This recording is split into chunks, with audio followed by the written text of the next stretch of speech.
میرے میٹھے اور پیارے اسلامی بھائی، ہمارے بزرگ اپنی نفس پر قابو پانے کی کوشش کرتے نہیں کیا کریں اور خود کو جہنم کی آگ سے بچائیں، جہنم کے شعلوں کا تصور باندھتے تھے، مگر ہم ہیں، ہمیں جہنم کے تصورات آتے کتنے، وہ بندہ بھی کتنا عجیب ہے جو یہ جانتا ہے کہ دوزخ سخت ترین عذاب کا مقام ہے، پھر بھی گناہوں کا ارتکاب کرتا ہے، پھر بھی اپنے نفس کا محاسبہ نہیں کرتا، پھر بھی خود کو گناہوں سے بچانے کی کوشش نہیں کرتا، پھر بھی اپنی آنکھوں کی حفاظت کی کوشش نہیں کرتا، پھر بھی اپنے کانوں کی حفاظت کی کوشش نہیں کرتا، اور پھر بھی غیبتوں پہ غیبت کیے جا رہا ہے، چغلیوں پہ چغلیاں کیے جا رہا ہے، فلموں پہ فلمیں دیکھے جا رہا ہے، گانوں پہ گانے گنگنا ہی جا رہا ہے، سوچتا نہیں؟ ارے کبھی جہنم کے بارے میں سنا بھی ہے، کبھی جہنم کا تصور کیا بھی ہے؟ سنو، اگر جہنم کو سوئی کی نوک کے برابر کھول دیا جائے تو اس کی تپش و بدبو سے ساری مخلوق ہلاک ہو جائے۔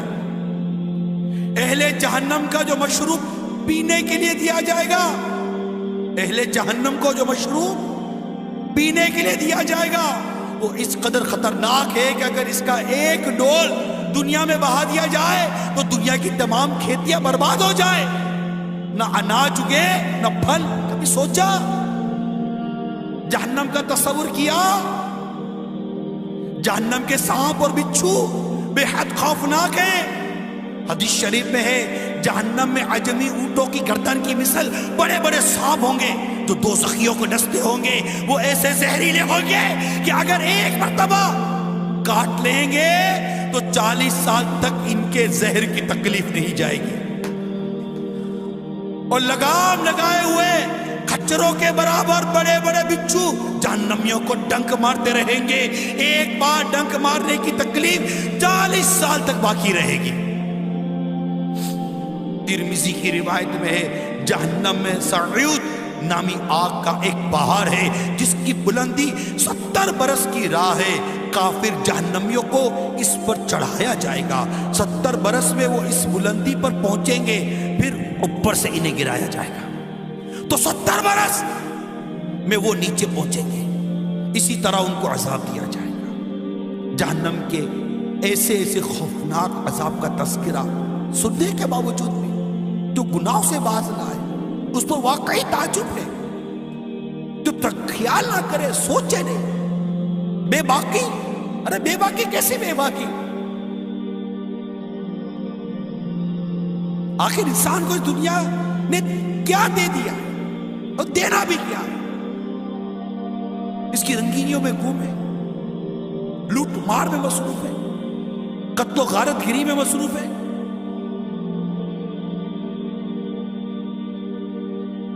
حلال حرام کی کوئی تمیز نہیں، جو آتا ہے کھا لیتے، لذیذ غذائیں مزے لے کر کھانے والوں، جہنم کی بھیانک غذاؤں کو نہیں بھولنا۔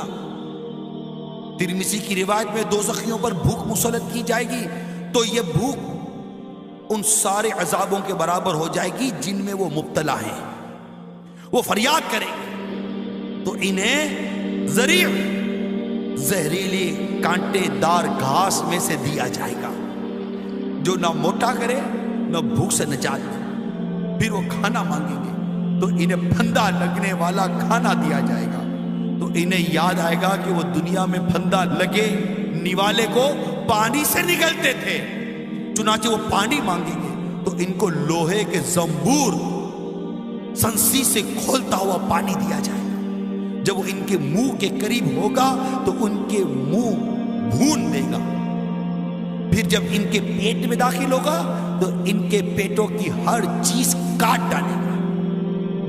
ایک اور حدیث پاک میں ہے زقوم یعنی تھوہر جو کہ دوزخیوں کو کھلایا جائے گا کہ ایک قطرہ اگر دنیا پر ٹپک پڑے تو دنیا والوں کے کھانے پینے کی تمام چیزوں کو تلخ بدبودار بنا کر خراب۔ میٹھے اسلامی بھائی غور کیجیے، جہنم میں ایسے ایسا ہولناک عذاب ہونے کے باوجود آخر انسان گناہوں پر اتنا دلیر کیوں ہے؟ اتنی اس طرح کے واقعات بیان کی جاتے ہیں، حدیثیں بیان کی جاتی ہیں، اتنی ڈرانے والی باتیں بیان کی جاتی ہیں، لیکن نہ جانے کیا ہو گیا ہے ہم کو. جیسے کہ نا وہ ہم نہ سدھریں کی قسم کھائی ہے. آتے بیٹھتے سنتے، بعض اوقات دیکھا گیا ہے بیان میں، بعض اوقات دیکھا گیا، افسوس بھی ہوتا ہے، سر بھی ہلاتے، سر جھکاتے بھی.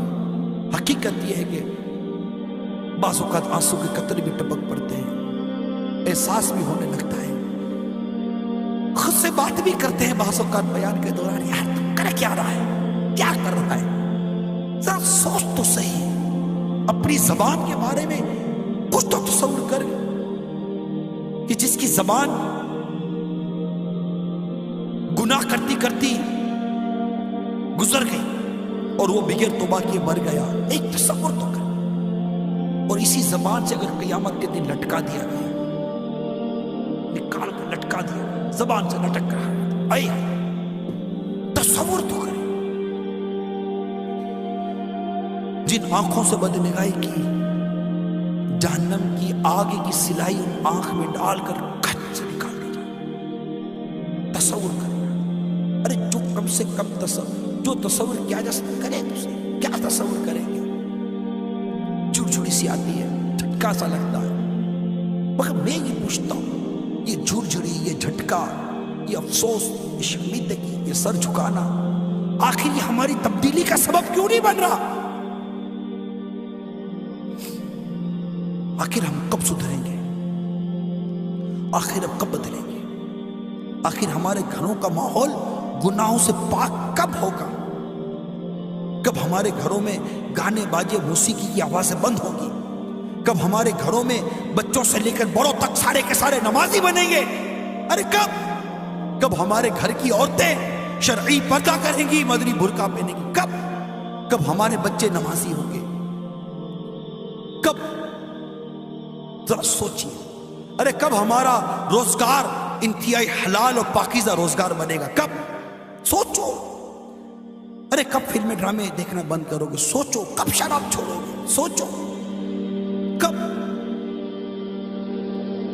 دنیا کی محبت، دنیا کی رنگینی، دنیا کی چاہت، دنیا کا مال دولت، عیش و آرام، شہرت طلب، ارے تو نے منصب بھی کوئی پایا تو کیا، قصر عالی شان بنوایا تو کیا. ارے کتنی موت کی خبریں سنتے رہتے ہیں.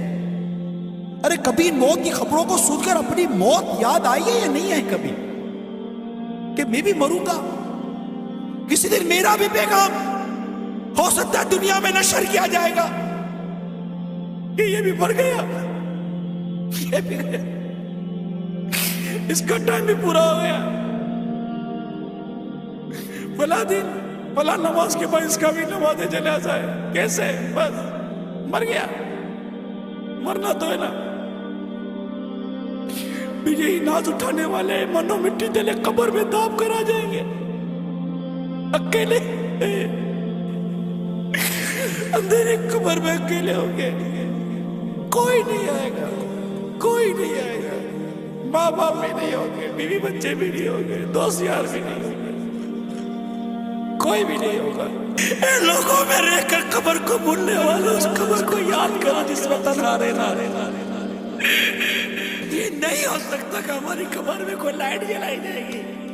یہ نہیں ہو سکتا کہ ہماری قبر میں کوئی روشن دان نکال دی جائے گی، کوئی ہوا کا انتظام اندر میں اسپیشل کیا جائے گا، کوئی اندر میں بستر لگا دیا جائے گا، کوئی اہتمام کیا جائے گا. نہیں ہوگا. ہمارے کپڑے الماری میں لٹکتے رہ جائیں گے، وہی اندر بڑے رہ جائیں گے، وہی باہر سے کپڑ لا کر پہنا دیں گے، وہی گلا ہوگا، وہی جو سب کے ساتھ ہو رہا ہے وہی ہوگا. کیا ہوگا؟ ساری یہ رونقوں میں ہم اس گڑھے کو بھول گئے. کیسے نادان ہے وہ، کیسے نادان.